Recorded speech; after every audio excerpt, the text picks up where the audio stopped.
Your WavyOcho, I'm gonna react to 80% of Pimp My Ride was fake. Here's the evidence. If y'all don't know, Exhibit made a song called Pimp My Ride. I never heard of that song, but if y'all heard of the song, let me know. How was it? House. It's not my house. It's a staged house. And the contestants' houses weren't the only thing Pimp My Ride lied about. The reactions were staged and retaken multiple times. Certain upgrades were taken off as soon as the cameras cut. It's for a boat. He goes, it's a GPS for waterways. It will not work in your car. And disappointingly, even Exhibit himself had no real interest in cars. Soccer moms. Wait, but didn't he make a song called Pimp My Ride? Let me know if he did or didn't. Let me know, cause is it a show? Pimp My Ride is a show or some shit like that. Up to me, telling me about their husband and their car that he had since the 60s, and I was like, stop talking to me about this. I know as much as you do. When asked if the show was fake, a former contestant replied with a single word correct, which isn't surprising as the show even lied about who the contestants were. For example, in season 2, episode 10, Brooke was introduced as a 22-year-old film lover working hard to go to grad school, which had been fabricated by the producers as she was actually a 25-year-old cocktail waitress planning to move back to New York. The reason for this, as explained by Jake from season 3, was because Pimp My Ride only picked people in their early 20s. There was a strict age limit of 22 years old. Confirming that the show was lying about contestants' details before filming had even started. In the first 30 seconds of each episode, Exhibit emphasizes that each contestant doesn't know they're about to get picked. He has no idea. I'm about to pimp his ride. Yet this was strange as the contestant always It's kind of funny when you said it, bro. It's kind of funny when Exhibit said I'm about to answered the door, always had a microphone on them, and even had their windows blacked out as if they didn't want cameras seeing inside. Well, it turns out Brooke, the supposed 22-year-old film lover, had been pre-selected by a friend to appear on the show, and as a result she'd stay when Exhibit showed up at my house to tell me I'd been chosen, not a surprise. What was a surprise was when the producers made me react and then react again to Exhibit showing up, finally coercing me into doing a cartwheel, and she wasn't the only contestant who'd had this experience. They push you on how to say it and what to say and everything like that. The show Damn, she holding a snake in her hand, bro. Shoot, she holding a snake in her hand. I can't hold a snake in my hand, bro. And snakes bite, bro. I ain't gonna lie. didn't have an actual script, but they did steer the dialogue in a direction that they wanted. If I said something they liked, they would have me repeat it over and over on camera. This had been commented by Seth, who appeared in season 5, who was also well aware that Exhibit was coming to his house, stating, "They told me I was in the running for my own episode, but it was between me and 2 other people. When I was sitting in the house waiting for a knock at the door, they said that it was either going to be Exhibit or a producer telling me I didn't win. Thinking back on it, that was all bullshit, but it did make the surprise genuine, which was the same experience as Erin from season 4, episode 2. She was one of 3 contestants. One of them would be chosen. Someone came and knocked at the door. If it was Exhibit, they won. Each contestant was at least somewhat aware that they'd be getting a knock on the door because, well, the homes they were in were actually owned by Pimp My Ride. A Huffington Post article clarified these houses were oftentimes not the contestants' homes. Instead, each dwelling had been rented by MTV. For example, when Jake from season 3 was asked, did the film crew show up and stage the whole surprise as part of the episode, he'd respond by stating it wasn't my house. It was a place owned by one of the crew members. Similarly, Seth from season 5 stated, the house was rented from Craigslist because I lived in an apartment, and they need a house with a big open driveway for filming, which is certainly reasonable, although sometimes the house was part of the person's story. In season 2, for example, Eric's car had supposedly been beat up in the rough streets of Compton. In Compton, ain't no street lights in Compton. However, judging from Nah, that view fucked up. quick look at Google Maps, it seems the episode was filmed in a much nicer neighborhood. So if Eric's story was inconsistent and Brooke's story from earlier was downright fabricated, then who else's stories were exaggerated for the sake of the show? Well, it seems pretty much all of them. In season 3, Jake's Buick had been bought from his grandma who smoked, and as a result the show threw an extra few dozen cigarette butts in the car to make her just look like a totally disgusting person. On top of this, the show interviewed Jake's girlfriend toward the start of the episode, yet MTV TV apparently questioned me having a girlfriend and suggested I dump her because it was better for my desperate dude with a shit car image. A producer later responded by stating, why would we want a kid to break up with his girlfriend? How would that have helped the show? So while Jake's claim about his girlfriend was somewhat questionable, the cigarette story was confirmed by Seth, who had a similar experience. I know I'm fat, but they went the extra mile to make me look extra fat by telling the world that I kept candy all over my seat and floor just in case I got hungry. However, it seems the fakest story was Justin's in season 6. His front bumper had supposedly fallen off in a car crash. Here is a result of a 3-car pileup right here. Although according to a 2010 tweet, my friend Justin was on Pimp My Ride. On TV, he said his RAV4 was involved in a 3-car crash. No, it wasn't, dude beat his car up with a bat.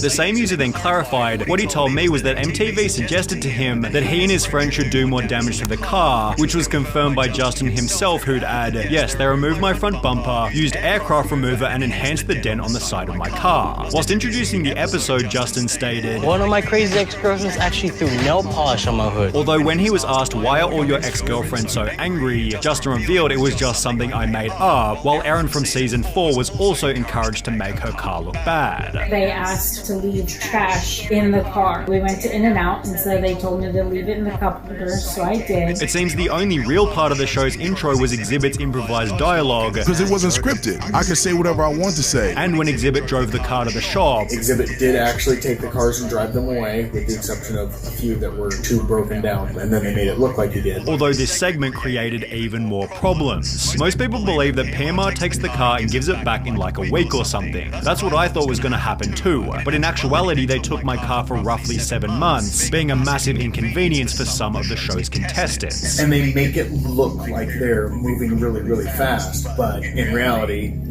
they weren't. When asked for the 5 months they had your car, did they supply you with a replacement car? Justin from season 6 replied, no, they gave me $2,000 to rent a car. But I was 19 at the time. I rented a car for a month and it cost me $1,000, forcing Justin to find his own transport for the remaining 4 months. Seth from season 5 had a similar experience, being forced to go to a really small shady company off the freeway by LAX because they were the only ones willing to rent to me because of my age. It sucked having that rental car because they wouldn't take payments over the phone, so once a month I had to drive all the way from West Covina to LAX just for them to swipe my card. Although the rental situation was better for other contestants. They had my car for about 6 months, and that time I had the rental car for 6 months as well. With Jake from season 3 adding, they gave me a really nice Mitsubishi Lancer to drive for the time they had the Buick. In the meantime, the crew began to plan how the rides were going to be pimped, although according to a former production staffer, this was also somewhat staged. The boardroom scenes with the WCC crew took a long time to shoot. They often had to be fed line by line. Some of those guys never really got used to being on TV. Some of the lines in the shop probably seem rehearsed because producers would come up with them and feed them to the WCC guys, although excluding this, the mechanics were fairly innocent. The segment where they'd pimp the car was almost impossible to fake. They really did put shit in the vehicles and change everything out. But when contestants were shown what their new car looked like, Pimp My Ride employed even more staging. Finally came the day for the big reveal. They filmed my reaction to the car at least 10 times before I'd even seen it. And when I did, holy hell. Poor Betsy looked like Barbie's dream car from hell. It was pimped to the nines and hideous. This had been written by Brooke, who gave a much different reaction during her episode. Beautiful, perfect color. Exactly the color I want. While every other contestant also filmed their reveal multiple different times. We had Damn, those cars look wavy though, I'm not gonna lie.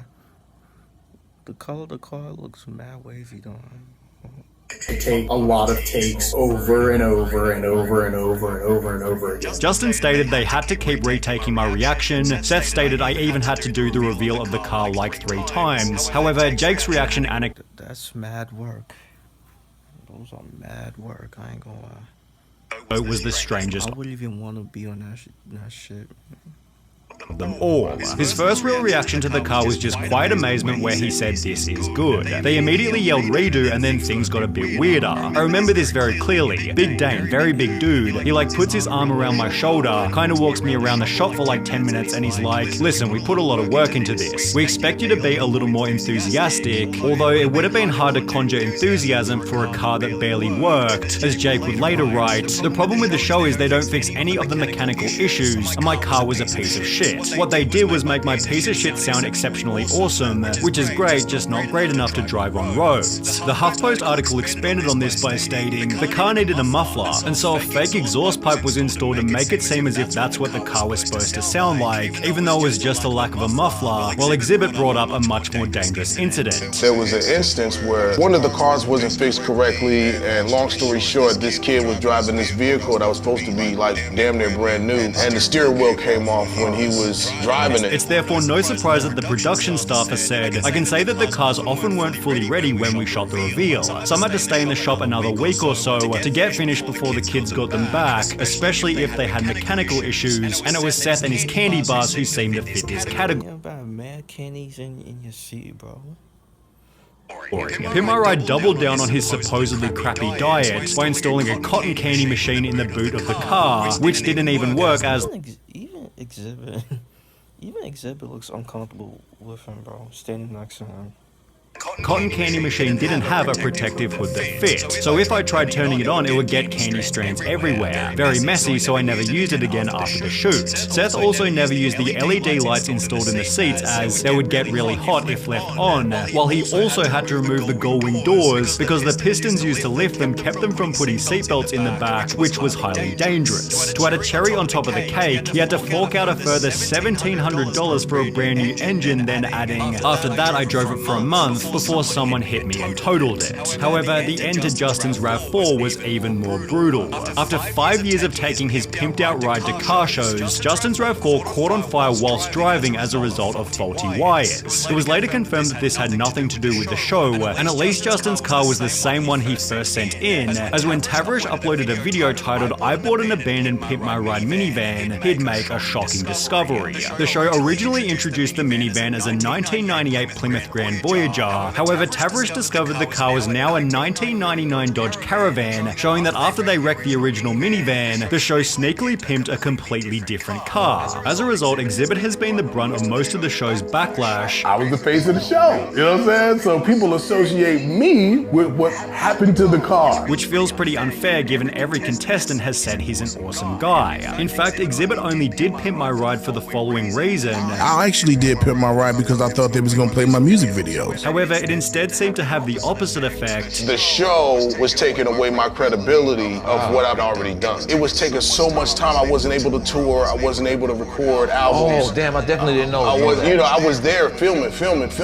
Which is even more depressing given he was barely paid for it. But at that particular time, you wasn't really happy with the pay though. Nah. And as a result, it's no surprise that Pimp My Ride is unlikely to make a comeback. When are we gonna get a Pimp My Ride? No, there'll be no more Pimp My Ride. Okay, that's the song. I mean, that's the vid. Yeah, bro. At first, I thought it was a song by Exhibit, bro, but it was a show. Like, it was a show. You feel me? But yeah, bro. I never watched that show. I never watched Pimp My Ride. I think it was MTV too. I think it was an MTV. It's an MTV show. So yeah, bro. Let me know what y'all think, bro.